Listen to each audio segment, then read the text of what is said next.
Car में बैठा हुआ है 26 साल का केतन, जिसके पास बैठी हुई सिया, जिसको वो अपना लाइफ पार्टनर समझकर उसके साथ क्वालिटी टाइम स्पेंड कर रहा है। वही उसकी लाइफ का सबसे बड़ा विलन बनने वाली है। वीडियो पसंद है तुम्हें मालूम है तुमने बताया था एक दफे। वीडियो को देखकर कोई भी यह अंदाजा नहीं लगा सकता कि इस 26 साल के केतन के पास ये जो लड़की बैठी हुई है, जो टाइम स्पेंड कर रही है, ना ही उसके चेहरे पर ऐसी कोई हाव दिख रहे हैं, ना ही उसकी कोई फीलिंग्स में ऐसे हाव दिख रहे हैं कि कोई उसे समझकर यह अंदाजा लगा पाए कि यह लड़की कुछ ही समय में केतन की जान लेने वाली है। और उसकी जान लेने के बाद उसको इस बात का जरा सा भी रिग्रेट नहीं हुआ, जिसका साइन सिया के अरेस्ट हो जाने के बाद आए हुए मीडिया से वीडियो, जिसमें सिया अपनी इस फिंगर को इंडिकेट करती हुई दिख रही है।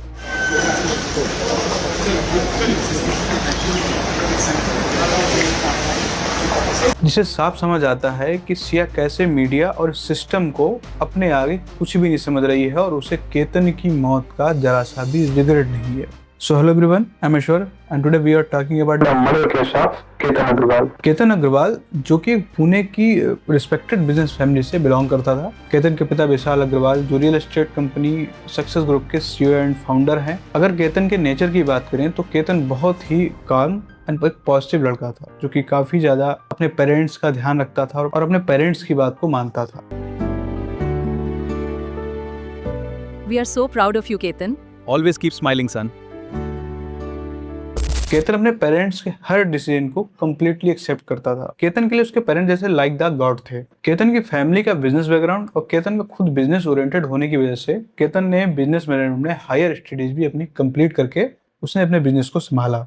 केतन अर्न ने bachelor of business administration degree from symbiosis international university, जो कि इंडिया का एक रिस्पेक्टेड एजुकेशनल इंस्टीट्यूट है। इसके बाद केतन आगे की पढ़ाई करने के लिए यूएसए चला जाता है और वहां जाकर उसने सभी अपनी मास्टर्स की डिग्री यूएसए के Babson college FW Olin graduate school of business से कंप्लीट की। अब मास्टर्स की डिग्री कंप्लीट होने के बाद केतन जो होता है वापस यूएसए लौटकर इंडिया जाता है और अपने फैमिली के बिजनेस में उनका हाथ बटाने लग जाता है। एक तो शुरुआती डिग्रियां उसने इंडिया में ली होती हैं, इसके बाद उसका इंटरनेशनल मिक्सचर हो जाता है, यानी कि थोड़ी अपनी इंडिया की नॉलेज और थोड़े यूएसए की नॉलेज मिलकर वो अपने बिजनेस में एक स्ट्रॉन्ग रोल प्ले करता है। अब केतन की पढ़ाई पूरी हो चुकी थी, केतन बिजनेस में भी स्टेबलाइज हो चुका था। अब उसके नेक्स्ट फेज की बात आती है। जैसे कि आप देखते होंगे कि अपने इंडिया में आप अदर कंट्री में देखेंगे, देखिए बच्चा जब पढ़ जाता है, जब बच्चे की पढ़ाई पूरी रहती है, बच्चा अपने पैरों पर खड़ा हो जाता है, तो उसकी फैमिली का नेक्स्ट फेज होता है कि उस लड़के की शादी कराओ, उसका घर बसाओ, उसके बाद वो अपनी आगे की जिंदगी संभाले।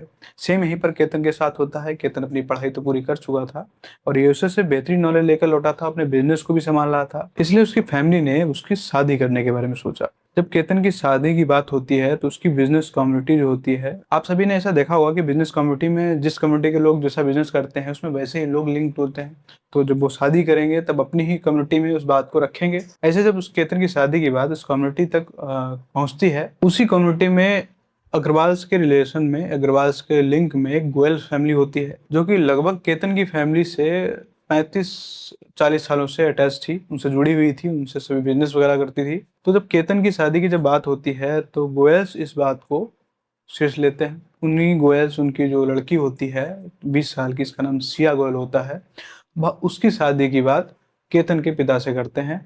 केतन के पिता विशाल अग्रवाल जी पहले तो इस शादी से डिनाई करते हैं क्योंकि केतन की उम्र लगभग 26 ईयर होती है, वहीं पर सिया की एज मात्र 20 ईयर होती है। तो पहले तो उनको लगता है कि इस एज डिफरेंस की वजह से शायद इन दोनों में कोई उस तरीके का बॉन्ड ना बन पाए या कभी आगे आने वाले टाइम में दिक्कत हो, इसलिए केतन के पिता विशाल अग्रवाल जी पहले इस शादी के लिए मना करते हैं। लेकिन गोयल्स इस बात को जानते थे कि शायद उन्हें इससे अच्छा रिश्ता और कहीं ना मिलने वाला हो, इसीलिए गोयल फैमिली ने केतन के पिता विशाल अग्रवाल से पर्सनली बैठकर बात की। क्योंकि गोयल्स फैमिली का भी स्पाइस एंड ड्राई फ्रूट का एक अच्छा खासा बिजनेस था। जब गोयल्स फैमिली केतन के पिता से बात करती है तो वो इस बात की गारंटी लेती है कि उनकी लड़की और केतन के बीच सब कुछ अच्छे से ही होगा और उनके बीच एज डिफरेंस इतना बड़ा फैक्टर नहीं साबित होगा। जब वो विशाल अग्रवाल जी को समझाते हैं तो उनकी भी बात समझ में आती है, तो फिर वो इन दोनों की शादी के लिए हाँ कर देते हैं। अब यहाँ पर बात आती है कि क्या अग्रवाल फैमिली ने केतन से नहीं पूछा था कि वो शादी उस लड़की से करना चाहता है या वो कहीं और शादी करना चाहता है। तो जैसा कि मैं आपको पहले बता चुका हूँ, केतन जो है एक बड़ा काम एंड पॉजिटिव नेचर का लड़का था और अपने पेरेंट्स को वो लाइक द गॉड मानता था। उनकी कोई भी बात, कही हुई बात को वो डिनाई नहीं कर सकता था, करता ही नहीं था वो, क्योंकि केतन जानता था कि उसकी फैमिली, उसके पेरेंट्स उसके खिलाफ कोई भी गलत डिसीजन नहीं ले सकते और उसके बारे में वो कुछ अच्छा ही सोच के उसके लिए करते हैं। लेकिन जब गोयल्स फैमिली सिया को बात बताती है तो सिया भी शादी से डिनाई नहीं करती है, भाभी शादी के लिए हाँ कर देती है। इसके बाद दोनों फैमिलीज का कहना होता है कि बच्चे आपस में मिल लें, आपस में बात कर लें, अगर उनको कोई भी प्रॉब्लम हो, कोई भी इशू हो तो अभी उसकी बात डिस्कस हो जाए। इसके बाद सिया और केतन को पर्सनली थोड़ा टाइम एक दूसरे से बातचीत करने का भी दिया जाता है, जिसमें सिया भी इस शादी के लिए डिनाई नहीं करती है और वो शादी के लिए हाँ कर देती है। अब केतन के लिए उसकी फैमिली द्वारा चुनी हुई लड़की को केतन पूर्णतः एक्सेप्ट कर लेता है और वो उससे शादी करने का पूरा मन बना लेता है। फैमिली में शादी की प्लानिंग चलने लगती है। सिया और केतन की शादी के बारे में सारी प्रोग्राम शेड्यूल हो जाते हैं और फिर उसकी 19 फरवरी को केतन और सिया की एंगेजमेंट हो जाती है। यहाँ तक सिया आ चुकी थी, लेकिन अभी तक सिया ने कोई भी ऐसी बात नहीं की थी और ना ही उसने भी अपनी शादी से कोई प्रॉब्लम किसी को बताई थी कि उसे शादी से कोई प्रॉब्लम है। सब समझ रहे थे कि सिया भी एग्री है और केतन भी एग्री है, तो इन दोनों बच्चों को कोई दिक्कत नहीं है। पूरी फैमिली अच्छे से इन दोनों की शादी में जुड़ जाती है। लेकिन यहाँ पर मैं आपको एक बात बताऊंगा कि सिया की फैमिली ने सिया के एजुकेशन के बारे में केतन की फैमिली से बहुत सी बातें छुपाई। जैसे कि सिया एक बैचलर डिग्री की पढ़ाई कर रही है, लेकिन सिया जो थी वो 12वीं ड्रॉप आउट थी, 12वीं फेल थी। लेकिन उसकी फैमिली ने केतन की फैमिली से ये झूठ बोला कि वह किसी बैचलर डिग्री की पढ़ाई कर रही है। 19 फरवरी को उन दोनों की एंगेजमेंट होने के बाद अब शादी का शेड्यूल जो होता है वह 2026 में ही नवंबर दिसंबर में होना तय हो जाता है। लेकिन सिया भी शादी से एंगेजमेंट के बाद थोड़ी सी नर्वसनेस होने लगी थी। वो एकदम तो डिनाई नहीं कर रही थी, लेकिन वो कोई ना कोई बहाना बना रही थी कि उसे अभी थोड़ा टाइम चाहिए या 2-3 साल बाद शादी करेगी, वो अभी शादी नहीं करना चाहती। लेकिन उसने कोई भी बात ना तो केतन की फैमिली से कही और ना ही सिया की फैमिली ने कोई बात केतन की फैमिली के सामने रखी कि हमारी लड़की ऐसा चाहती है या वो अभी शादी करने से थोड़ा डिनाई कर रही है। सिया के इस नर्वसनेस की क्या वजह थी और सिया क्यों अभी 2-3 साल रुक के शादी करने के लिए कह रही थी? असल में उसकी वजह थी सिया का बॉयफ्रेंड चेतन चौधरी, जिसके साथ वो लगभग पिछले 6 से 8 महीनों से रिलेशन में थी। और अकॉर्डिंग टू पुलिस इन्वेस्टिगेशन की सिया और केतन चुपके से शादी भी कर चुके थे। वो लगभग 4 मंथ पहले शादी कर चुके थे।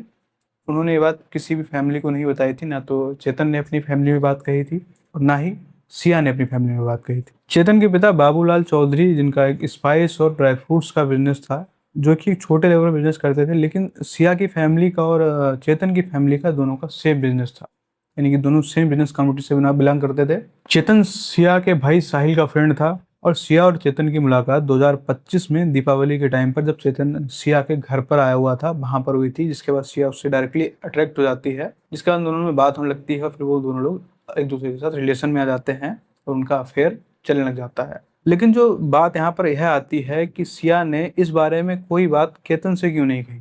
सिया जब केतन से इतना क्वालिटी टाइम स्पेंड कर रही थी, जब केतन उसको गाड़ी में घुमा रहा था, उसका बर्थडे मना रहा था, तब सिया ने कोई बात केतन से खुलकर क्यों नहीं कही?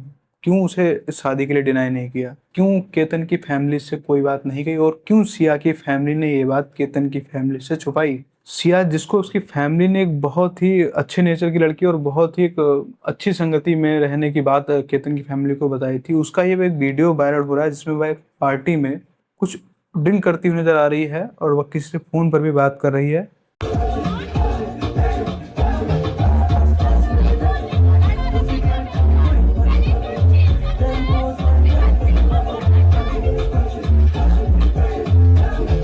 अब सवाल यहाँ पर यह आता है कि सिया जब इस तरीके का उसका नेचर था, तो सिया ने खुद ही कोई बात केतन से क्यों नहीं कही, या फिर केतन की फैमिली से सिया की फैमिली ने कोई बात क्यों नहीं रखी? तो इसका आंसर ये है कि सिया अपने आप को इनोसेंट दिखाना चाहती थी। वह ये नहीं चाहती थी कि वह अपनी कोई भी बात केतन या केतन की फैमिली से कहकर अपनी फैमिली की फजीयत करवा ले। केतन ने सिया के बर्थडे से 1 मंथ पहले ही उसका बर्थडे सेलिब्रेट करना शुरू कर दिया था, यानी कि वो सिया को इतना खुश रखना चाह रहा था, इतना उसको सरप्राइज देना चाह रहा था। लेकिन सिया, जिसने केतन से इतना बड़ा सच छुपा कर रखा, सिर्फ इसलिए कि अगर सिया केतन या केतन की फैमिली से इस बारे में कोई डिस्कस करेगी तो उसके पिता की बहुत ज़्यादा बेइज्जती हो जाएगी और उसका इनोसेंटपन खत्म हो जाएगा।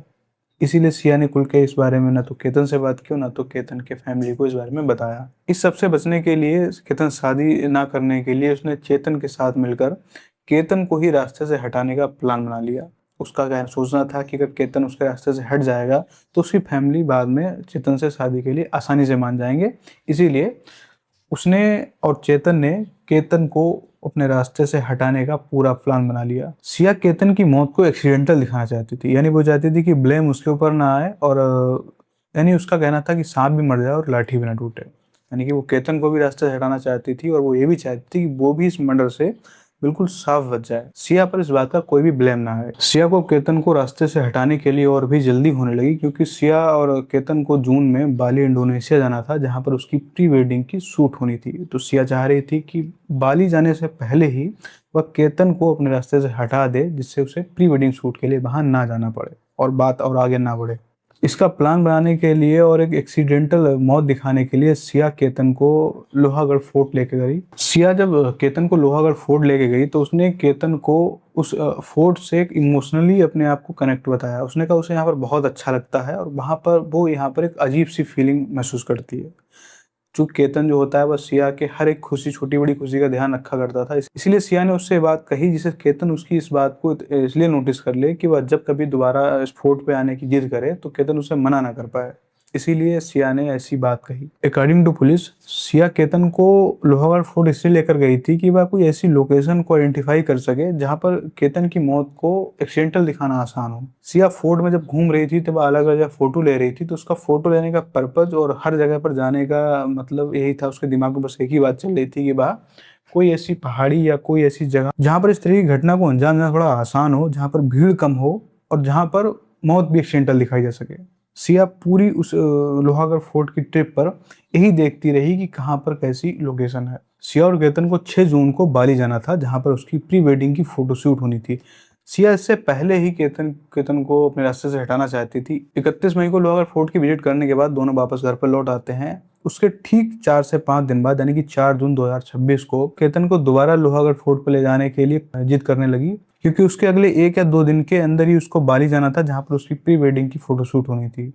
इसीलिए सिया ने केतन से वहां पर जाने की जिद की, लेकिन कहीं ना कहीं केतन की फैमिली इस बात के लिए डिनाई करने लगी कि भाई अभी तो तुम 4-5 दिन पहले उस फोर्ट पर गए थे, ऐसा क्या है वहाँ इस फोर्ट पर कि तुमको 4-5 दिन के बाद ही तुरंत वहां जाना पड़ रहा है। और दूसरी तरफ सिया का चेतन से भी कोई कम्युनिकेशन नहीं हो पाया था, इस बारे में कोई भी प्लान डिस्कस नहीं हो पाया था, और चेतन उस दिन अपने किसी काम में बिजी भी था, जिस वजह से 4 जून को सिया का लोहागढ़ फोर्ट जाना कैंसिल हो जाता है। अब अगले एक दिन छोड़कर 6 तारीख को सिया को बाली भी जाना था, क्योंकि सिया गोयल और केतन गोयल की फैमिली ने एक दिन बाद बाली की ट्रिप रखी थी, जहां पर उन दोनों का फोटोशूट होता, जिसमें सिया और केतन और सिया का भाई और केतन की फैमिली से भी एक मेंबर बाली जा रहा था। सिया उससे पहले ही 4 तारीख को अपने इस प्लान को अंजाम देना चाहती थी, लेकिन किसी न किसी कारण से उसका यह प्लान फेल हो जाता है। अब तारीख आती है 6 जून 2026। केतन और सिया की फैमिली बाली इंडोनेशिया के लिए निकलते हैं मॉर्निंग में और पुणे के एयरपोर्ट पर पहुंचते हैं।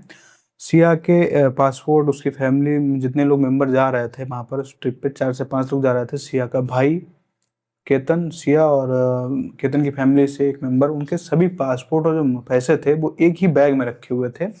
सब कुछ रख लिया ना? हाँ, पासपोर्ट भी हो गया। अब बस पैकिंग खत्म। और वो बैग उसमें गाड़ी की डिग्गी में संभाल के रखा हुआ था। लेकिन जब वो लोग एयरपोर्ट पहुंचते हैं तो वो अंदर सभी लोग दाखिल हो जाते हैं। सिया किसी बहाने से वापस दोबारा गाड़ी तक आती है और वह उस गाड़ी में से, उस बैग में से केतन का पासपोर्ट निकालकर उसको फाड़ कर कहीं छुपाकर फेंक देती है। जब जाने का टाइम होता है तो उसमें सभी के पासपोर्ट देखे जाते हैं, तो केतन का पासपोर्ट मिसिंग होता है। उस बैग में से सिर्फ केतन का पासपोर्ट मिसिंग था, बाकी सबका पासपोर्ट ज्यों का त्यों था। उसमें रखे हुए पैसे ज्यों के त्यों थे, लेकिन केतन का पासपोर्ट उसमें नहीं था।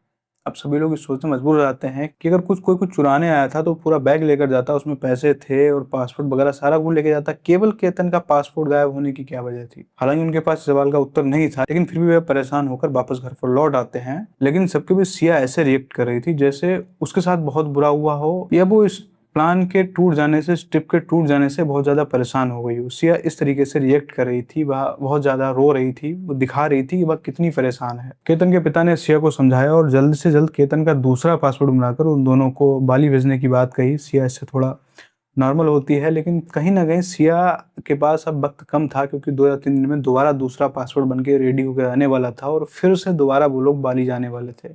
अब सिया के पास ये बचे हुए कुछ ही दिन थे जिसमें वह अपने इस प्लान को अंजाम दे सकती थी और केतन को अपने रास्ते से हटा सकती थी। सब वापस घर आ गए, लेकिन इस बाली की ट्रिप कैंसिल हो जाने से सभी परेशान थे और सभी के समझ में नहीं आ रहा था कि आखिरकार केतन का पासपोर्ट गया कहाँ। जब सभी लोग एक बैग में रखकर और सब पैसे उसी में सही सलामत थे, लेकिन केतन का पासपोर्ट मिसिंग था। अगर वो सभी लोग यहाँ पर थोड़ा दिमाग लगाते तो शायद इस स्थिति से उबरा जा सकता था और यहाँ पर सिया पर शक किया जा सकता था। लेकिन सिया ऐसे रिएक्ट कर रही थी जैसे उसे कुछ पता ना ही हो, उसने कुछ किया ही ना हो, और वो केतन के पासपोर्ट गायब होने से सबसे ज्यादा उसी को दिक्कत हुई हो। लेकिन इसका बिल्कुल ही उलट था। सिया ने खुद ही उस पासपोर्ट को निकाला, उसको जब टाइम मिला तब उसको डिस्पोज कर दिया और इस बाली की ट्रिप को कैंसिल करा दिया। दोबारा पासपोर्ट बनने के लिए प्रोसेस स्टार्ट कर दिया गया। पासपोर्ट बन के 7-8 दिन वापस मिल जाना था दोबारा से। उसके बाद फिर बाली की ट्रिप दोबारा से प्लान होनी थी।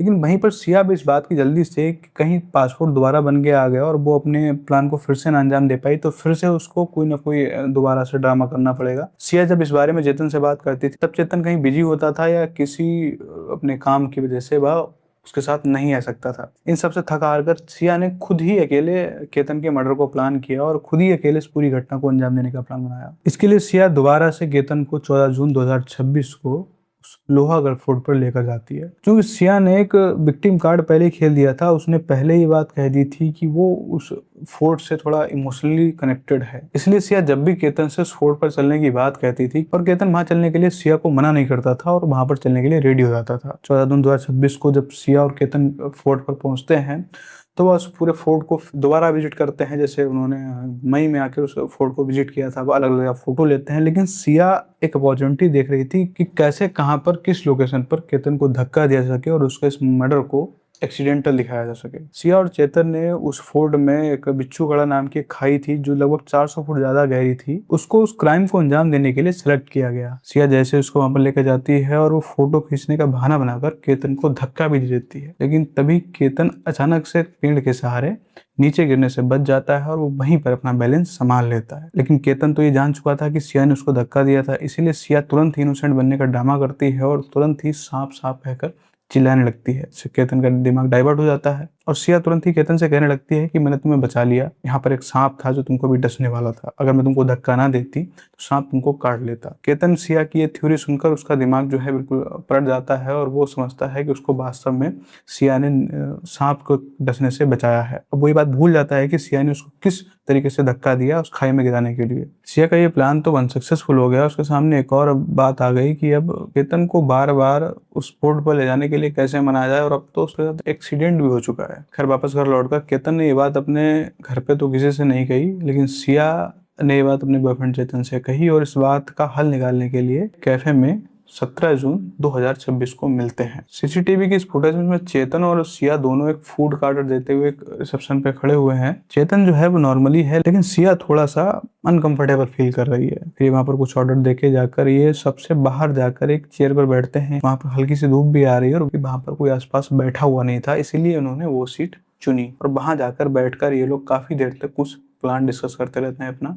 शायद वही हो कि इस घटना को कैसे अंजाम देना है या कैसे इस घटना को पूरा करना है। इतनी देर के डिस्कशन में दोनों में काफी कोडवर्ड भी डिस्कस हुए, जिससे वो क्या इशारा करेगी तो उसको क्या करना है, और फोर्ट का एग्जैक्ट पॉइंट भी जहां से केतन को धक्का दिया जाना था वो भी डिसाइड हो गया। दोनों प्लानिंग पूरे करने के बाद चेतन वहां से बिल देता है और वहां से दोनों चले जाते हैं। इसके बाद अगले दिन 18 जून 2026 को दोबारा से सिया ने केतन से उस फोर्ट पर जाने की बात कही। केतन पहले से ही अपने उस एक्सीडेंट की वजह से डरा हुआ था, इसलिए वो दोबारा से उस फोर्ट पर नहीं जाना चाहता था। सिया के फोर्स करने पर और सिया का उस फोर्ट से इमोशनली कनेक्टेड होने पर केतन उस फोर्ट पर जाने के लिए मान जाता है। According to Siya and Chetan plan, Siya और केतन तो एक दूसरे रूट से जाते हैं, वहीं पर चेतन जो होता है वो एक दूसरे रूट से उस फोर्ट पर पहुंचता है। चेतन जो है पीछे इस हुडी में और इस मास्क लगाकर सिया और केतन को फॉलो कर रहा है। चेतन ने जो कपड़े पहने हुए हैं इतनी गर्मी में हुडी और ये मास्क लगाना, ये भी थोड़ा सा दिमाग में हलचल पैदा करता है।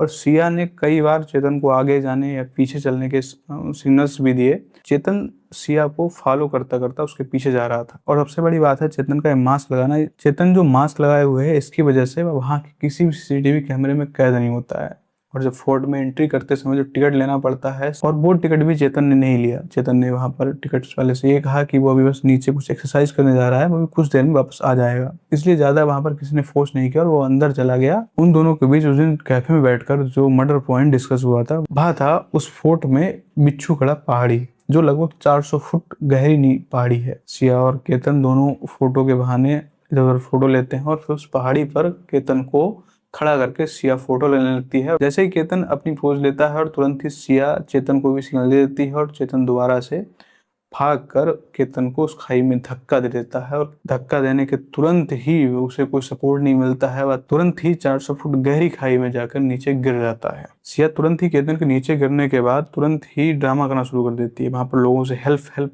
कहकर चिल्लाने लगती है, तो लोग उसके पास आकर जमा होने लगते हैं कि आखिरकार क्या हो गया है।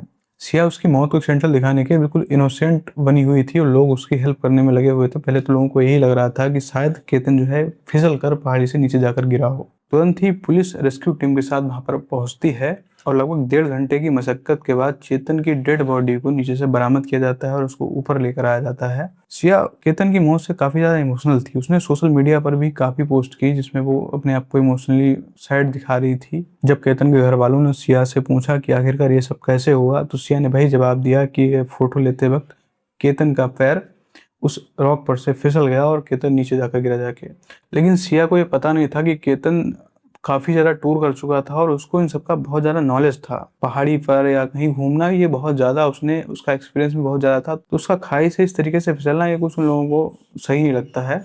इसलिए केतन के पिता पुलिस से इसकी पूरी जांच करने के लिए गए थे। पहले तो पुलिस इस मौत को एक्सीडेंटल मान रही थी और इसकी फाइल को एक्सीडेंटल बताकर उसको एक साइड रख दिया था। लेकिन जैसे ही केतन के पिता पुलिस के पास पहुंचते हैं और वो दोबारा से मर्डर की छानबीन करने के लिए कहते हैं, दोबारा से एक्सीडेंट की छानबीन करने के लिए कहते हैं। जब सिया को इंट्रोगेट किया जाता है तो सिया हर इंट्रोगेशन में अपने बयान में कोई ना कोई हेर फेर ले आती थी, इससे पुलिस को शक हो जाता है। अब पुलिस सिया के फोन कॉल्स का डिटेल निकालती है। तब पुलिस को सिया के फोन से किसी दूसरे फोन पर लगभग 2400 कॉल्स प्राप्त होती हैं, जिस कॉल से वो लगातार कंटिन्यू कांटेक्ट में थी और लगभग रोज 1 से 2 घंटे उस नंबर से उसकी बात हो रही थी। पुलिस ने उस नंबर की भी कॉल डिटेल निकाली तो वो पुणे के ही एक चेतन बाबूलाल चौधरी नाम के लड़के का वो नंबर निकलता है। पुलिस उस नंबर को ट्रेस करके चेतन को गिरफ्तार कर लेती है और फिर चेतन से भी इंट्रोगेट करती है। जब चेतन से इंट्रोगेट करती है तो चेतन का भी बयान में कुछ हेरफेर मालूम चलता है। जब सिया और चेतन से पुलिस शक्ति से पूछताछ करती है तो दोनों अलग अलग बयान देते हैं और फिर जब पुलिस को उस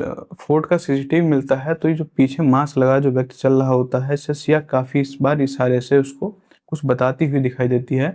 ये चेतन ही होता है जो वहां पर मास्क और हुडी पहनकर उसके पीछे चल रहा था, लेकिन उसका वहां पर कोई फुटेज इसलिए नहीं आई क्योंकि उसने मास्क लगाया हुआ था। दूसरा, उसने जब नीचे जब टिकट लेता है तो उसने टिकट इसलिए नहीं खरीदा था कि जब वो टिकट खरीदेगा तो वहां पर लगे सीसीटीवी में उसका फोटो आ जाएगा। जिस दिन सिया और चेतन का उस फोर्ट पर केतन का मर्डर करने का प्लान था, उस दिन चेतन ने पूरे दिन अपने फोन का इंटरनेट ऑफ रखा और अपने फोन को अपनी दुकान पर ही छोड़ कर आया, जिससे उसकी लोकेशन पुलिस जब निकाले तो उसको वो लोकेशन दुकान पर मिले और अपने फोन की जगह पर अपनी दुकान के एक एम्प्लॉय का फोन लेकर अपने साथ उस फोर्ट पर पहुंच गया, जिससे जब पुलिस उसकी लोकेशन उन दोनों की मैच करेगी तो वो मिसमैच हो जाएगी। इसलिए चेतन पर इस बात का शक नहीं जाएगा। इन सब के पीछे सिया का मोटिव ये था कि वो अभी मैरिज नहीं करना चाह रही थी और वो कुछ समय लेकर चेतन से ही शादी करना चाह रही थी, लेकिन वो ये भी चाहती थी कि वो अपनी ये बात किसी से कहे भी ना, वो सबके सामने इनोसेंट भी बनी रहना चाहती थी। इसलिए उसने अपने आप को इनोसेंट दिखाने के लिए और इन सबसे बचने के लिए उसने केतन के मर्डर प्लान को अंजाम दे दिया। सिया और चेतन दोनों भी पुलिस की इन्वेस्टिगेशन का सामना कर रहे हैं और आगे की प्रोसीडिंग अदालत में जारी है। मिलते हैं आपसे नई स्टोरी के साथ, तब तक के लिए थैंक यू।